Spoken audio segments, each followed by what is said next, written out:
video, and we are VGO. live. 253, the Darren Experience, aka the Love and the Chokes, aka the man who is the talent. You're looking right at him. What a nice smile on his face. Are you whitening your teeth, sir? What's going on here? Are you looking? Look at that. Did you apply a new pair of tape to that glasses? What's going on here? What? He's. Now you got me.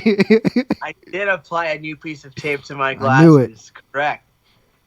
It is more stable now. There you go. Anthony, Yes. you son of a bitch.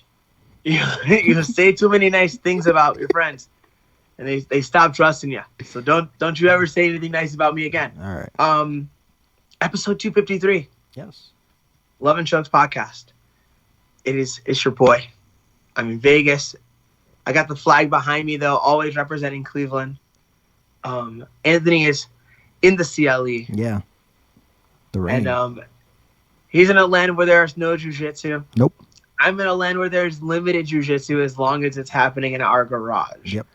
And we're going to have something happening in that garage in a little bit, which is why this episode it'll seem a little short to some people. It'll seem normal to others. It depends on when you jump in and when you jump out. True. It's true. Because everyone does that with podcasts, right? Like maybe you don't, but I jump in and out of my favorite podcast. The only one that I've probably seen like 90% of is Rogan. Mm. And that's just because I'm fucking lame, right? Like the rest of the podcasts that I really love, I take breaks from. Like I just started listening to a podcast again. It's a really silly one. It's like very, very light. And I'll give it a shout out on our podcast. It's called Marty and Sarah Love Wrestling. Oh. And it's just like it's a couple. Now they're a couple. When they started, they weren't a couple. Oh. Right? They fell in love during the course of their podcast.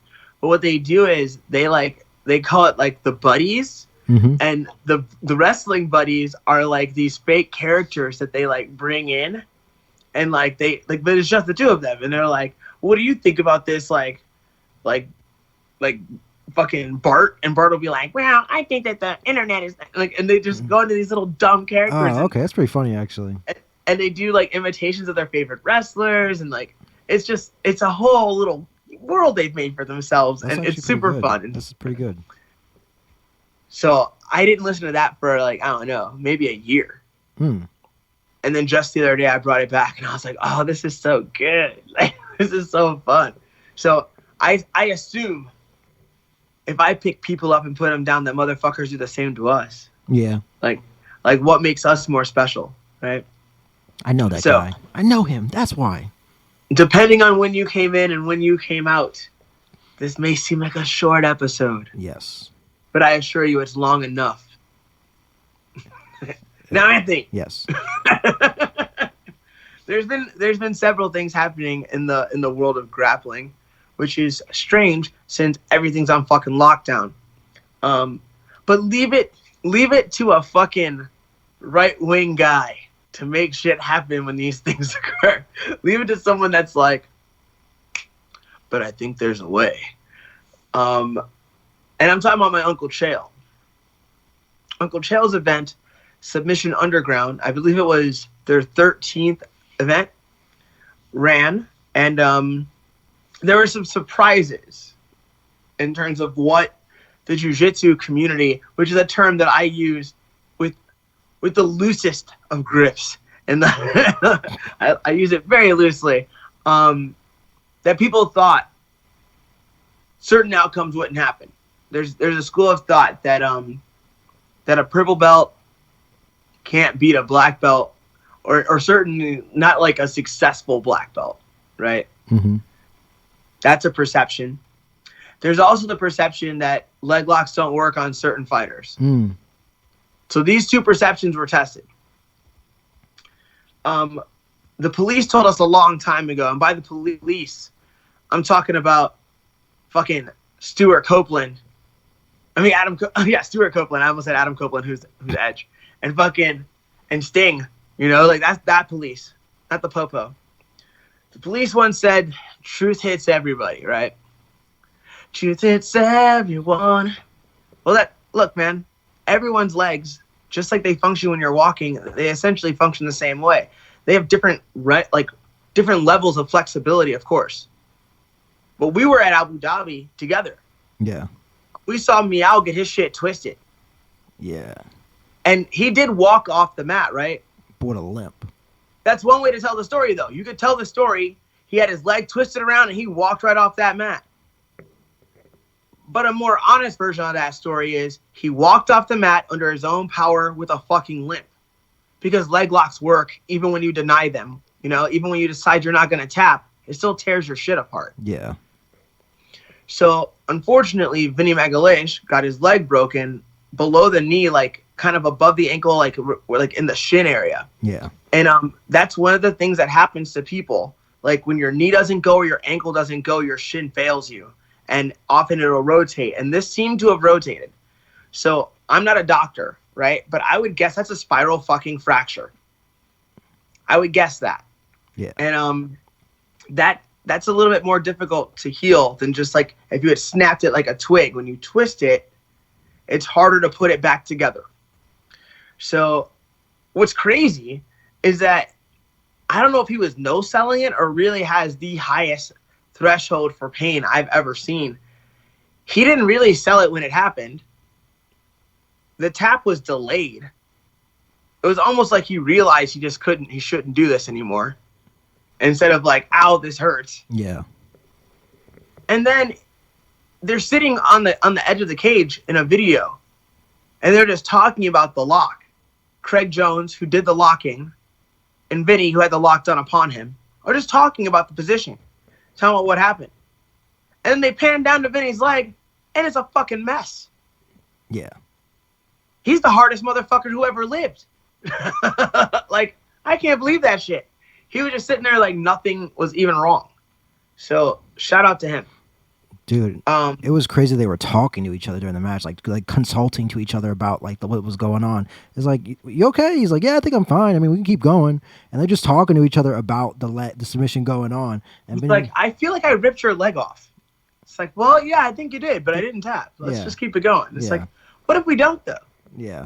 Like, what if we get you to a doctor? Yeah, but which is probably the best call for your career and your life after your career is done. Yeah. Like, let's make sure you have a healthy body for the rest of your life. How about that? Yeah. He's chilling though. He's like, I'll wait 3-4 months. He's like, I'm cool. Ain't nothing happening anyway, so I can wait. I mean, he's got a point there, and he got paid that day. Yeah. And hopefully it was a nice size paycheck from Chael. You know. Yeah. I've heard good things about those checks, so hopefully it was a nice fat one. Especially considering all the shit that's going on and the fact that to decide to compete in spite of that. I mean, a lot of people would love to do it, right? Yeah. But a lot of people would turn it down. A lot of people would say, I don't want to risk the health of my friends or my family by traveling. There are people that would say, absolutely not. And there are also people who are like, man, like, I'm about to be breadline if I don't try to choke or punch somebody soon, right? There's people on all sides of that. Mm-hmm. And everywhere in between as well, right? So it probably wasn't the easiest event to put on, but Chael got it done. And there was one other match of note. We referenced it. What is this young man's name? What is this man's name? I don't want to fucking do him a disservice. Austin Vanderford. But continuing to do what everybody else fucking does to the guy, which is reference him by the woman he is with. So what is his name? Austin Vanderford. Yes, Austin. So Austin choked Boogeyman, who is Richie Martinez, the larger of the two Martinez boys, who are famous for being like dynamic grapplers in Eddie Bravo's system, 10th Planet Jiu-Jitsu.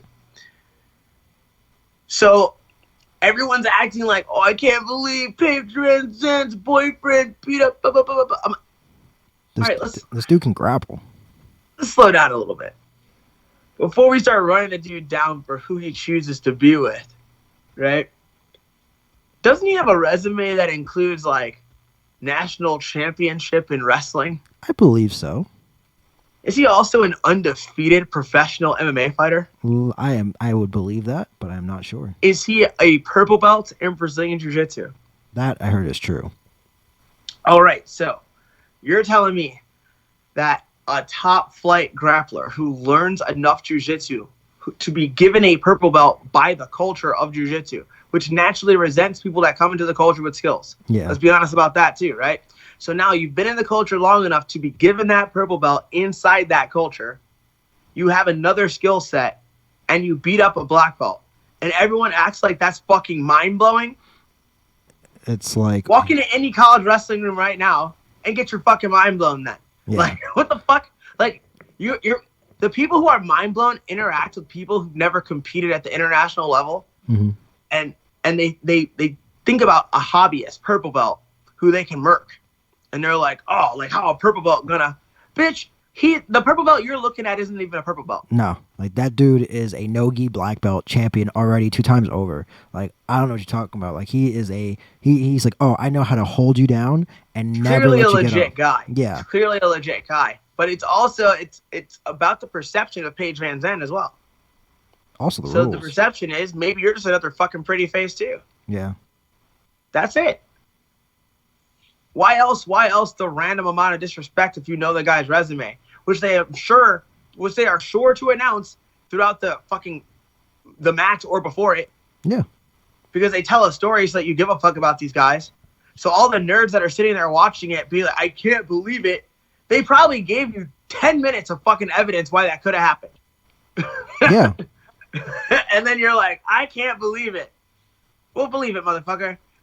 We'll believe it. Like, to be fair, like, you should know that anybody who wrestles or anything is gonna win that overtime. Actually, no. I should take that back. I wouldn't say that. Not in like, you know, combat jiu-jitsu. Not what is it called? What is Eddie's Bravo EBI rules? It's not gonna. You wouldn't think any wrestler would win that. You'd actually think. So I could see why there would be a little bit of surprise. It's like, oh, and an arm triangle is. I would like to watch the transition and see how he got that arm triangle. If he was. One of the first things you should teach a good wrestler is the arm triangle. Right. Because it's so similar to the way they've been pinning people their entire lives that if you give them that move, the chances are they'll instantly be good at it. I mean, they'll be good at it. I just want to know how he got there from the. I can see how he got there. I bet it was from the back. You're probably right. That makes the most sense, honestly. Yeah. But no. like this, none of this is shocking. Like it's like you're in a hurry to escape. A guy gets a position that you don't believe he's gonna get because nobody you know can hold you there. Well, he can. Yeah. That's it. Yeah. So it's just funny how people react. Like, oh, I can't believe it. Now it's definitely fun to be in a state of disbelief. I'll admit to that. Like I watch fucking pro wrestling, so I have to exist throughout the entire show in a state of disbelief when like things that I could mathematically obviously know are about to happen can still surprise me emotionally, right? If I don't place myself in a state to be surprised, wrestling isn't fun. I could literally sit and be like, well, no, there's going to be a fucking run-in, and they're going to hit the baby face. Here we go. And then they do it, and then I'd be all fucking bitter about it. It's called. Or I could just fucking pretend like I'm 7 and enjoy my life. Like, that's actually, let's take a detour. I fucking hate the wrestling internet community. Let's talk about that for a split second. Sure. I was watching wrestling, and then right after the thing I was watching on YouTube, somebody's podcast came up, and he had like hundreds of thousands of views. This guy had to be the single most negative person I've ever heard speak. He was like shouting about how everybody sucks, and this guy sucks, and the storylines are all bullshit, everything sucks, and I'm like, well then why the fuck do you watch this shit? Do you literally watch wrestling for 6 hours every week to be fucking upset about it? Yes. Like, get a new fucking hobby. Because wrestling isn't even your hobby. Like, self-righteous anger is your hobby. That's not a hobby. Watching wrestling and eating snacks is a hobby. Drinking beers with your friends and laughing about how when you were 10 you thought this was real could even be a moment. But like, what the fuck are you really doing when you earn a large part of your living by talking shit on people who do something that you wish you could fucking do? I don't get it. I don't get it. And there's a lot of these people with that kind of angle in the world. And I would never want to be like that. It's like every one of these motherfuckers needs to like either read or listen to the man in the arena and ask themselves who the fuck they are. And then first ask yourself, who the fuck do you think you are? And then ask yourself who you really are. And get right with yourself, because that shit is not cool. That shit is not a cute look. JD from NY, I'm looking at you. Fuck you. In particular. Like, negative fucking asshole. It's like, I have no tolerance for that shit. And like, sometimes you're talking about people who like, I've rubbed shoulders with or have helped me learn how to wrestle when I was trying to do that. So like, people that I like, and I'm like, what the fuck? That's a perfectly nice person who did a really good job, who you're like throwing under the bus for 15 minutes on your stupid show that 200,000 people are going to watch. And you're going to get a check for talking shit on someone that's a super nice person? Like, go fuck yourself. Like, that guy sucks. That guy's the worst. JD from NY is the worst. And there's other podcasts where, like, we just mentioned one in the beginning, like Marty and Sarah, where, like, they make it playful and they're enjoying their hobby. Enjoy your hobby, dude. Enjoy your hobby. Why you got to make it bad? I agree. Don't ruin it for everybody else. Speaking of things that have been ruined for everybody else, how about jiu-jitsu? Oh, man. Can't you wait? So, there has... Oh, shit. Yeah. So, how do you want to hear it? I think there's a few strategies everybody can employ. There's going to be the Florida strategy, which will be just show up and train, because that's just how they roll in Florida. They don't... That's what, dude, if I had my fucking, I don't know what the right thing to say is. If I had my absolute wishes, that's exactly what I would do. I would open a school. I would call it Florida. Not say what it was. It's just called Florida. And there's no rules. Exactly. Rules. That would be ridiculous. Oh, that hurt my ribs. Yeah. But they have... So this is how... So yeah, there's the Florida approach, which is like pretend as if nothing has happened. Right. And open a school the way it was shortly before anyone knew what the coronavirus was. Exactly. That would be one approach. That would be one approach.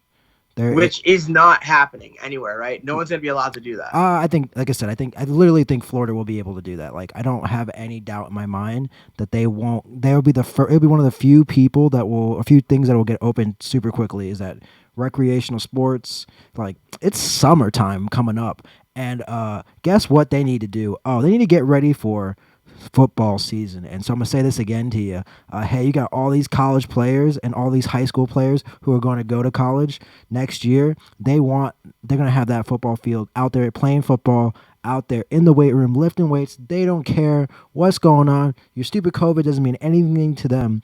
Like, do you know how like football practice? Are you saying that football's going to go on? Are you saying that football is the reason that the world's going to start again? Is this your conspiracy? No, not football. Just in Florida and in certain places in the world.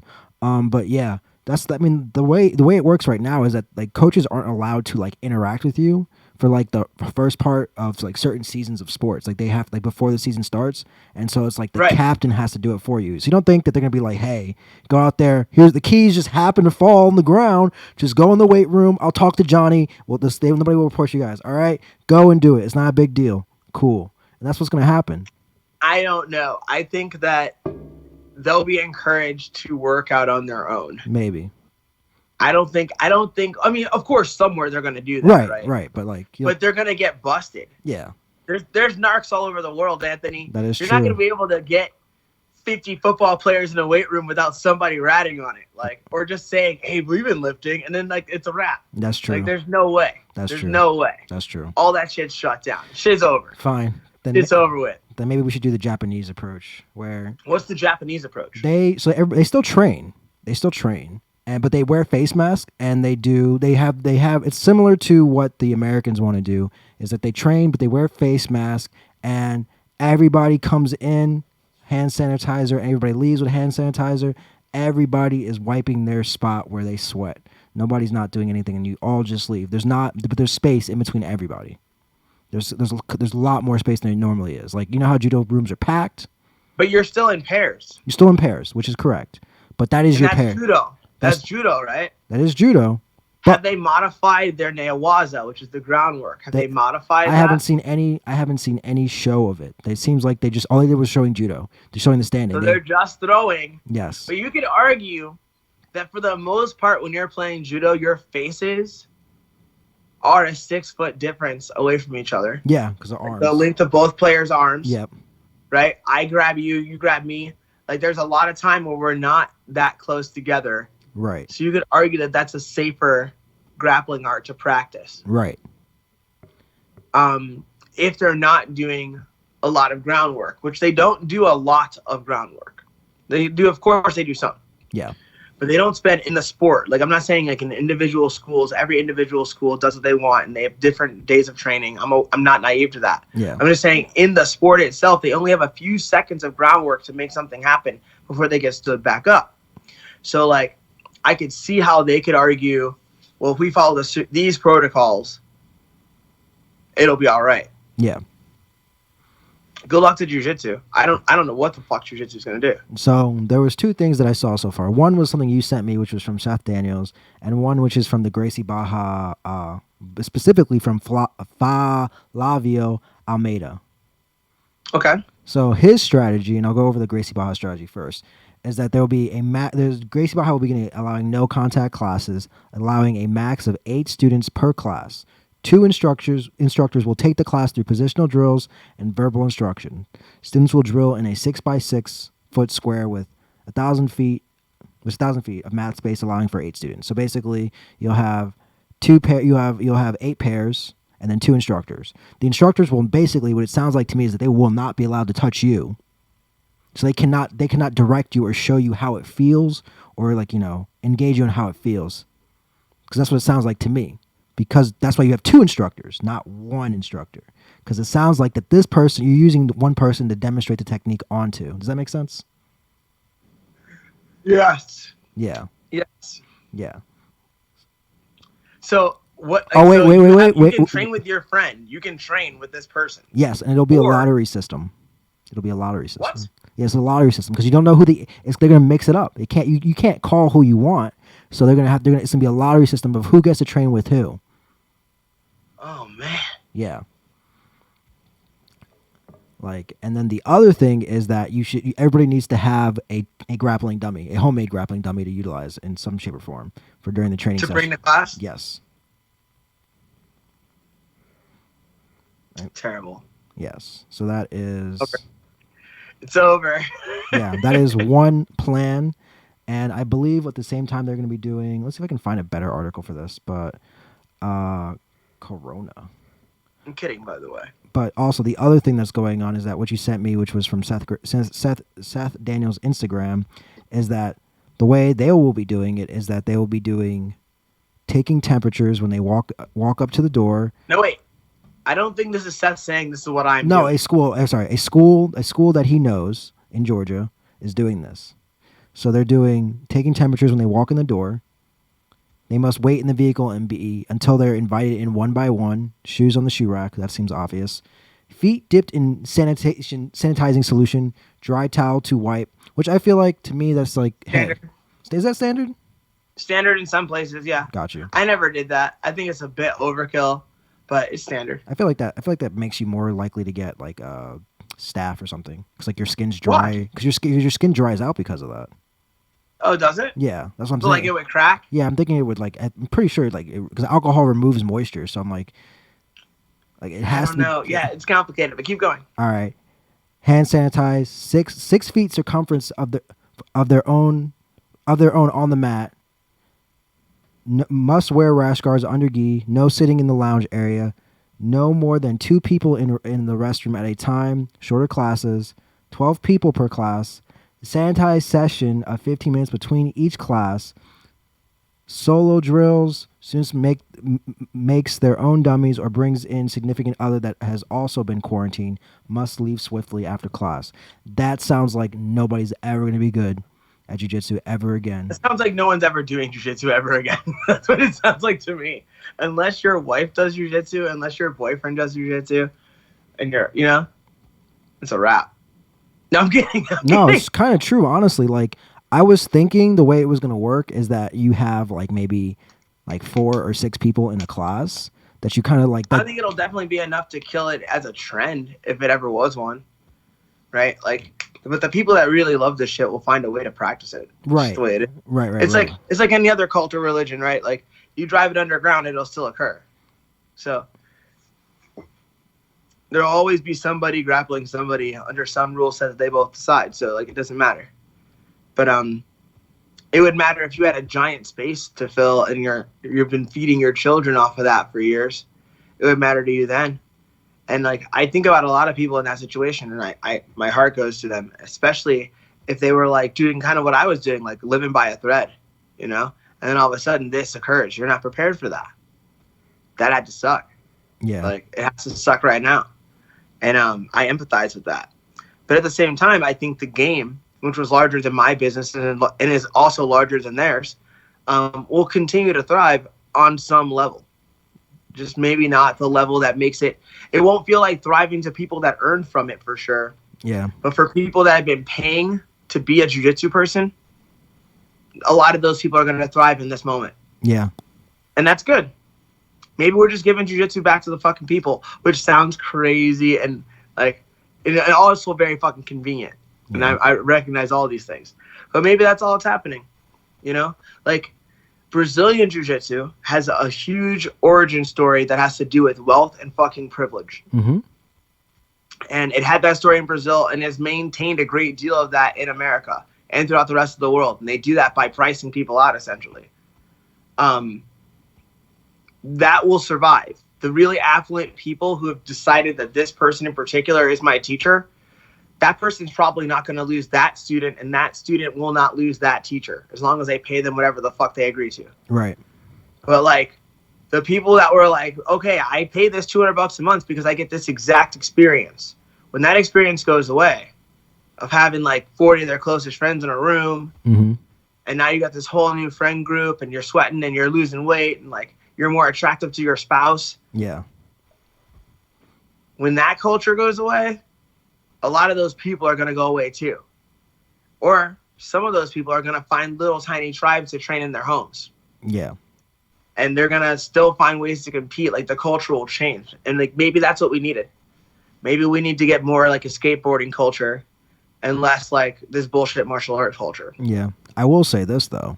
If you do, like, I'm saying, like, right now, this is like if you want to be like a world champion, this is like your best chance. Like, this is your best chance to be a world champion right now. If you're thinking you're on the cusp of being a world champion and you got like 6 people Train hard right now. Yeah, 6 people to hang out with that like know jiu-jitsu fairly well, and you guys just don't really care about the corona. You guys could be world champions right now. That's the craziest thing in the world. Like, you know who's not You're not training? wrong. You know who's Look. not training? Gordon Ryan. Like, he's not. I haven't seen him in any Catch up competition. right now. Just go to a fucking Walmart, buy a bunch of carpet padding, Literally, it's so crazy that like lay down a shitload of carpet padding, throw a piece of vinyl on top of it, and try to kill all your friends. And whoever's the one that kills the friends the most, they get to be like the teacher guy. Yeah. And all of you just YouTube, and steal videos until you can beat Gordon Ryan. pretty much. Anthony? Yes. I got it. Yeah, I got All a right. jet. All right. Internet, it's been lovely chatting with you. You know how much I love you.